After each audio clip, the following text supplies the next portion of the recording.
some assumption the notion of space, that is a three-dimensional area in which event and object occur and have relative direction and position, are universal, are being re-examined.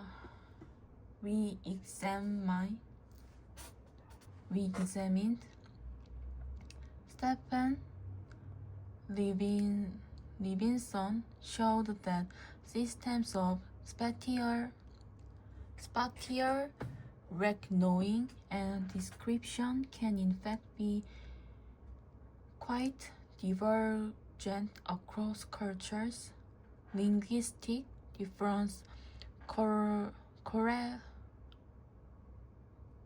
correlating with distance, cognitive tendencies. More specifically, language vary in their use of spatial concept and in some instances determine the cognitive categories relating to space concept. Also, the speakers of a number of languages do not use spatial terms corresponding to the bodily coordinates of left, right, and front, back. One example comes from the Tenejapa of Mexico. Their language uses no relative frame of reference and therefore has no terms of spatial reference that would correspond to left, right, front, and back. Although terms exist for left hand and right hand, they do not extend to other parts of the body or to areas external to it. Languages are far more similar than had previously been thought, and then universality suggests that the human brain is designed to understand the world in certain ways, which may also correspond to the structure of reality. Thus, all languages have nouns and verbs, modifies, and names and pronouns. Languages may differ as to the sequence of words in a sentence, but sentences are always used. Therefore, individuals belonging to a particular community may not follow the language habit of the community. Even the sequence of words does not vary as widely as it could. Steven Pinker says that there were 128 possible ordering of the main parts of a sentence, but most languages use one of only two of those possibilities. Crucial, most languages seem to have an almost identical list of concepts, and as a result, nearly all words and sentences can be translated effectively from one language into other.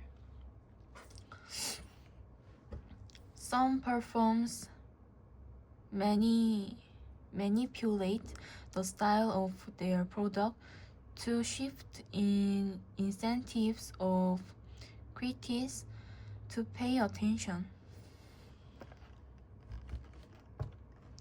Richard Posner cites Shakespeare and figure who own part of their reputation to the puzzling and perhaps even contradictory nature of their writing. Unclear author, at least if they have substance and depth, receive more attention from critics and require more textual interpretation. Individual critics more attention from critics and require more textual interpretation. Individual critics can establish their own reputation by studying such a writer and by promoting one interpretation of that writer's work over another. These same critics will support the interpretation of that writer's work over another, inclusive of the writer in the canon, to promote the importance of their own criticism. In fact, deep and envious writers are offering critics implicit invitation. Critics respond by examining these works more closely and spreading their fame more widely. The growing complexity of computer software has direct implication for our global safety and security, particularly as a physical object upon which we depend. Things like cars, airplanes, bridge, tunnels, and implantable medical devices transform themselves into computer code. Physical things are increasingly becoming information technology. Cars are computers we ride in, and airplanes are nothing more than flying Solaris boxes attached to bucketfuls of industrial control systems. As all this code grows in size and complexity, so too the number of error and software bugs.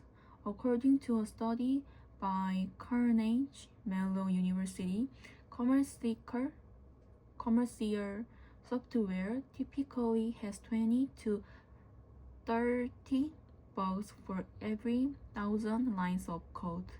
50 million lines of code mean 1 million to 5 million potential errors to be exploited. This is the base for all malware attacks that take advantage of these computer bugs to get the code to do something it was not originally intended to do.